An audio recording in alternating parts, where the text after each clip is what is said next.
tortured people in public. India is desperate to hide from the world. This is the true face of the so-called largest democracy of the world. بھارتی مظالم آشکار، پاکستان نے سچ دنیا کو بتا دیا۔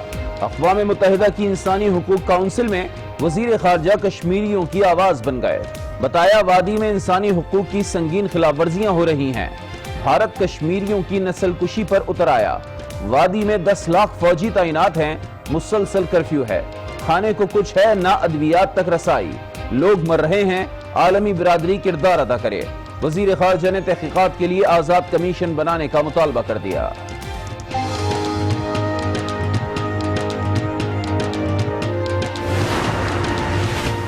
مسئلہ کشمیر پر دنیا کو جگانے کی کوشش، وزیر خارجہ کی جنیوا میں اہم ملاقاتیں۔ کشمیر میں جاری کرفیو کے سبب جانوں کو درپیش خطرات سے آگاہ کر دیا۔ حاملہ خواتین، بچوں اور مریضوں کی مشکلات بھی بتائیں۔ عالمی ادارہ صحت سے لاکھوں نہتے کشمیریوں کی زندگیاں بچانے کے لیے فوری اقدامات کا مطالبہ کر دیا۔ اقوام متحدہ میں پاکستان کی مستقل مندوب ملیحہ لودھی نے UN سیکرٹری جنرل کو مقبوضہ کشمیر کی صورتحال سے آگاہ کر دیا۔ کہا 37 روز سے لاک ڈاؤن ہے، ہر گزرتے دن کے ساتھ صورتحال بگڑ رہی ہے۔ اقوام متحدہ کو قانون، انصاف اور انسانی حقوق کی بالادستی کے لیے آواز اٹھانا ہوگی۔ یہ بھی کہا کشمیر میں جاری مظالم پر پاکستان کبھی خاموش نہیں رہے گا۔ India and Pakistan are having a conflict over Kashmir, as you know. I think it's a little bit less heated right now than it was 2 weeks ago, and I'm willing to help them. I get along with both countries very well. I'm willing to help them if they want. They know that. امریکی صدر Donald Trump کی ایک بار پھر مسئلہ کشمیر پر ثالثی کی پیشکش، white house میں صحافیوں سے گفتگو۔ کہا پاک بھارت تناؤ میں کمی آ گئی ہے، مسئلہ کشمیر پر دونوں ممالک کی مدد کرنا چاہتے ہیں۔ بھارتی مظالم کے خلاف دنیا کشمیریوں کے ہم آواز۔ شہر شہر مودی دہشت گرد کے نعرے، جنیوا میں اقوام متحدہ کی انسانی حقوق کونسل کے دفتر کے باہر بڑا احتجاج۔ کینیڈا میں بھی بھارتی ہائی کمیشن کے سامنے کشمیریوں سے بھرپور اظہار یکجہتی۔ نیو یارک میں بھارتی ہائی کمیشن کے باہر کھڑی ڈیجیٹل کرفیو کلاک بھارتی مظالم سے دنیا کو آگاہ کرنے لگی۔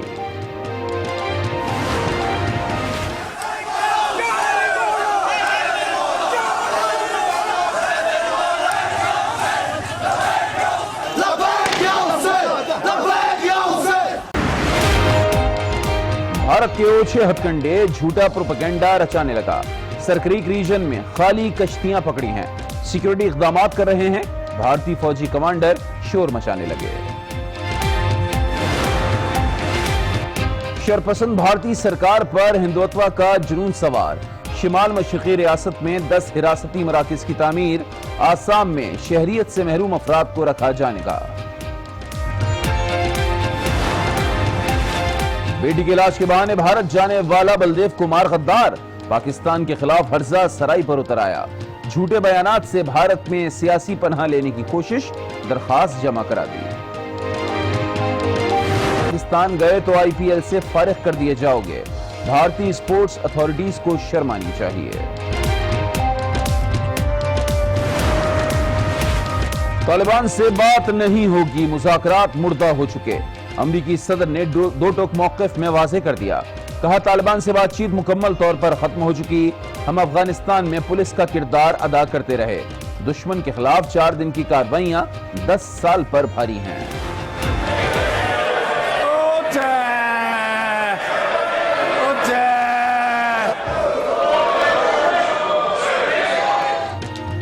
برطانوی پارلیمنٹ 14 اکتوبر تک معطل، ایوان میں بدنظمی، اسپیکر کے ڈائس کا گھیراؤ، کنزرویٹو پارٹی کے اراکین کا واک آؤٹ، اسپیکر نے مستعفی ہونے کا اعلان کر دیا، وزیر اعظم قوانین کا احترام نہیں کرتے، جیرمی کوربن کی تنقید۔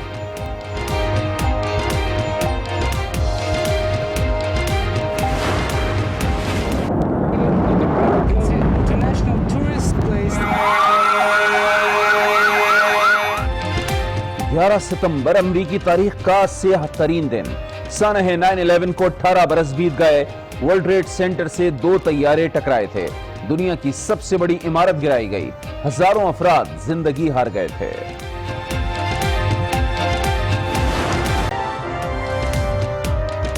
السلام علیکم. آج 12 میں آپ کو کہیں گے خوش آمدید. میں ہوں علی عابد. ہیڈ لائنز آپ ملاحظہ کر چکے ہیں, خبریں ہوں گی تفصیل کے ساتھ. سب سے پہلے دیں گے آپ کو اہم خبر. کراچی کے علاقے لیاقت آباد میں فائرنگ سے 3 افراد زخمی ہو گئے ہیں. زخمیوں کو عباسی شہید اسپتال منتقل کر دیا گیا ہے. اسی حوالے سے مزید جانیں گے آج نیوز کے نمائندے فیضان جلی سے. فیضان, تفصیلات سے آگاہ کیجیے گا. علی عابد, بالکل یہ لیاقت آباد ایف سی ایریا کا علاقہ ہے جہاں پر فائرنگ کا واقعہ پیش آیا ہے. فائرنگ کے نتیجے میں 3 افراد جو ہے وہ زخمی ہوئے, جنہیں طبی امداد کے لیے عباسی شہید اسپتال منتقل کیا گیا ہے. زخمیوں میں وقار, شوکت اور یاسر 3 نام بتائے گئے ہیں جن کی حالت جو ہے وہ تشویشناک بتائی جاتی ہے. وقار اور شوکت جو ہے وہ آپس میں سگے بھائی ہیں جو کہ فائرنگ کے نتیجے میں زخمی ہوئے. یہ فائرنگ کا واقعہ ذاتی جھگڑے کے دوران پیش آیا. زخمی ہونے والے دونوں بھائیوں کا تعلق سیاسی جماعت سے بتایا جاتا ہے. پولیس نے جو ہے وہ فائرنگ کے واقعے کے بعد علاقے میں پہنچ کر جو گولیوں کے کھول تھے وہ تحویل میں لی ہیں. اس حوالے سے ایس ایس پی سینٹرل کا مزید یہ کہنا ہے کہ اشفاق نامی شخص تھا جس کی جانب سے یہ فائرنگ کی گئی ہے. واقعے کے بعد وہ فرار ہوا جس کی تلاش کا جو ہے وہ آغاز کر دیا گیا ہے. جی اچھا, یہ بھی بتائیے گا اس وقت تینوں کی حالت کیسی ہے؟ جی عابد, بالکل تینوں کو جو ہے وہ جسم کے نچلے حصے پر گولیاں لگی ہیں جس کے باعث تینوں کی حالت تشویشناک بتائی جاتی ہے, جس میں وقار, شوکت, یاسر شامل ہیں. شوکت کی حالت زیادہ تشویشناک ہے جبکہ وقار اور یاسر کو جو ہے وہ طبی امداد دی جا رہی ہے. شوکت کو اس وقت آئی سی یو میں منتقل کیا گیا ہے اور پولیس نے مزید تحقیقات کا آغاز کیا ہے. بہت شکریہ فیضان جلی صاحب کا. اب آپ کو بتائیں کہ سوات کے علاقے مدین کے قریب کار دریائے سوات میں جا گری. کار سوار 4 افراد ڈوب گئے ہیں جن کی تلاش کا کام اس وقت جاری ہے. مزید اپڈیٹ لیں گے آج نیوز کے نمائندے انور انجم ہمارے ساتھ موجود ہیں. انور, امدادی کارروائیوں کے حوالے سے آگاہ کیجئے. جی بالکل, اس طرح ہے کہ سوات کا جو سیاحتی علاقہ ہے مدین میں موٹر کار جو ہے وہ دریائے سوات میں جا گرا ہے اور جس میں 4 افراد سوار تھے. 4 افراد لاپتہ ہو گئے ہیں جس کی تلاش جاری ہے. ریسکیو کے مطابق ابھی تک کسی لاش کو برآمد نہیں کیا گیا ہے لیکن 4 افراد کی تلاش جو ہے وہ بدستور جاری ہے. جی بہت شکریہ انور انجم آپ کا.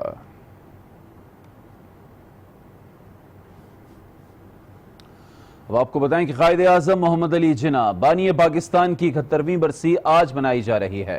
قائد اعظم نے آل انڈیا کانگریس کی بھرپور مخالفت کے باوجود برِ صغیر میں پاکستان کے نام سے نئی ریاست کی بنیاد رکھی.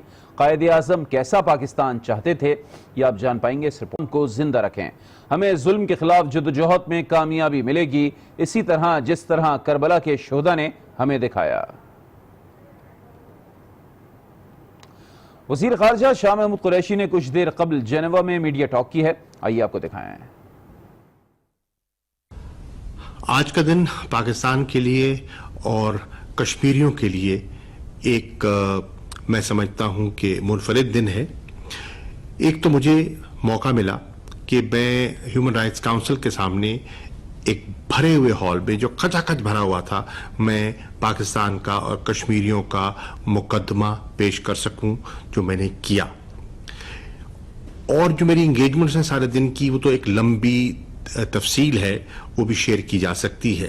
لیکن جو سب سے اہم پیش رفت جس کے بارے میں میں قوم کو مطلع کرنا چاہتا ہوں وہ یہ ہے کہ آج ہم نے ایک جوائنٹ سٹیٹمنٹ لینے میں ہمیں کامیابی ہوئی ہے اور اس جوائنٹ سٹیٹمنٹ میں 58 ممالک نے اپنا حصہ ملایا ہے اور ان 58 ممالک نے برملا کچھ چیزیں کہی ہیں.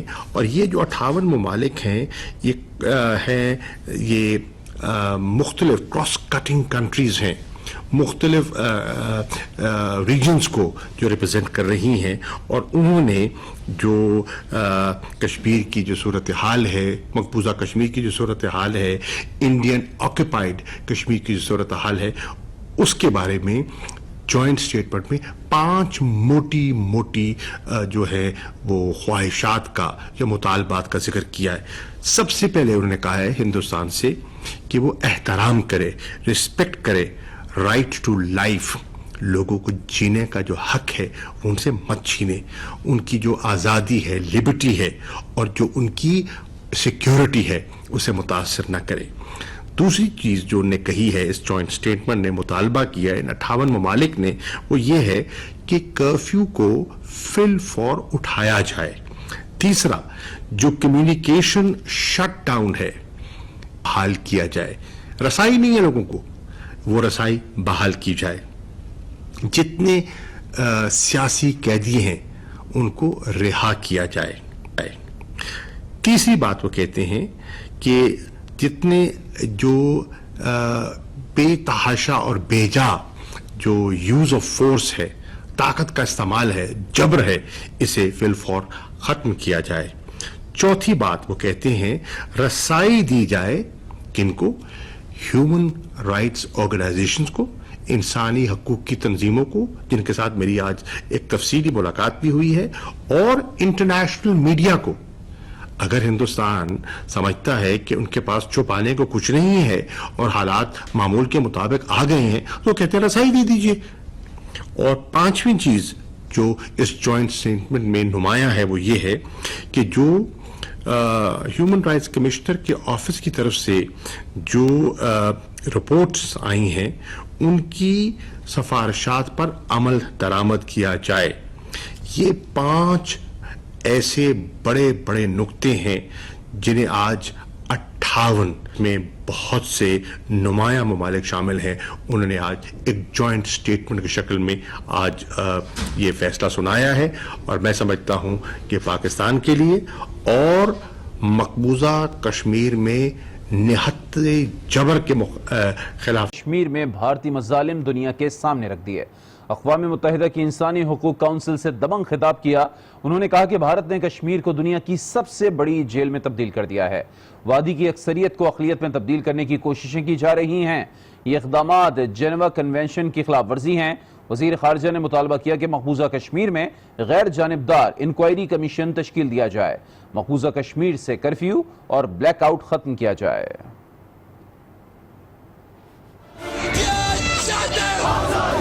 India has transformed occupied Jammu and Kashmir into the largest prison, shamelessly tortured people in public. India is desperate to hide from the world. This is the true face of the so-called largest democracy of the world. بھارتی مظالم کا پردہ چاک، حقیقت دنیا پر کر دی آشکار. وزیر خارجہ نے مظلوم کشمیریوں کا مقدمہ اقوام متحدہ کی انسانی حقوق کونسل کے سامنے پیش کر دیا. It is not and can never be an internal matter for India to turn by force of arms Jammu and Kashmir's Muslims majority into a minority. No access to basic amenities and means of communication. Shops are running short of supplies. وزیر خارجہ نے دنیا کی سب سے بڑی jail کی تصویر بھی پیش کی. Last 6 weeks, India has transformed occupied Jammu and Kashmir into the largest prison. Over 6,000 people, political workers, activists, students and professionals have been arrested. Independent and renowned international media outlets are regularly reporting extreme brutality and humiliation of Kashmiris by Indian occupation forces who have shamelessly tortured people in public.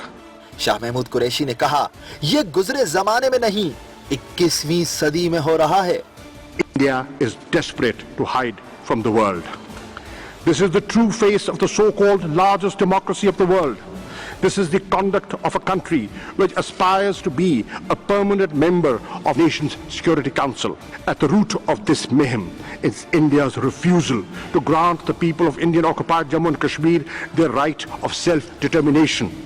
وزیر خارجہ نے امن کے لیے پاکستانی کوششیں بھی دنیا کو یاد دلائی.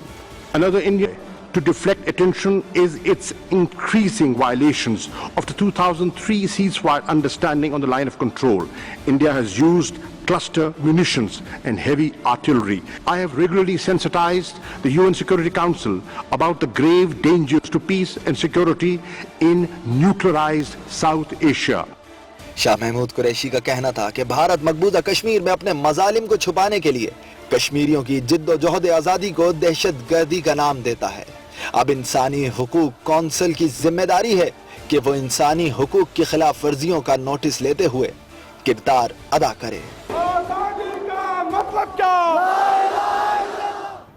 پاکستان کی کاوشیں رنگ لا رہی ہیں، دنیا کے رویے میں تبدیلی آ رہی ہے۔ وزیر خارجہ شاہ محمود قریشی نے جنیوا میں میڈیا کو سب بتا دیا۔ کہا اب انسانی حقوق کونسل اپنا کردار ادا کرے، اگر بھارت کا موقف درست ہے تو دنیا کو کشمیر میں جانے کی اجازت دی جائے۔ جتنی ہیومن رائٹس آرگنائزیشنز ہیں آج وہ ہندوستان کو بے نقاب کر رہی ہیں۔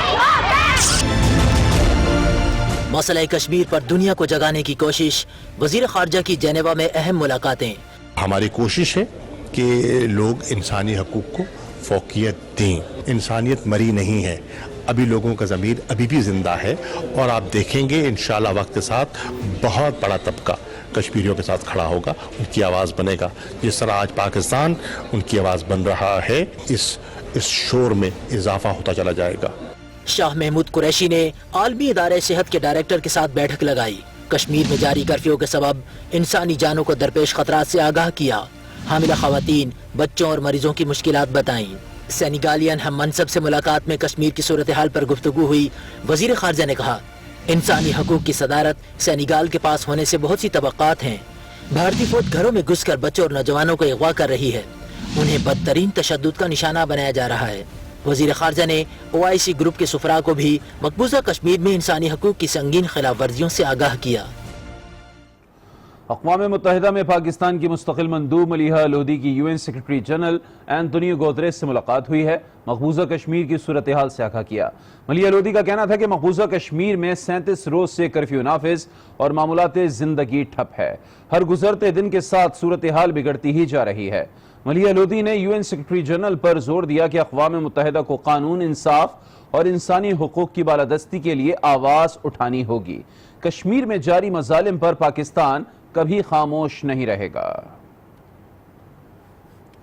مقبوضہ کشمیر میں بھارت کی ریاستی دہشت گردی کے خلاف دنیا بھر کے عوام سراپا احتجاج ہیں۔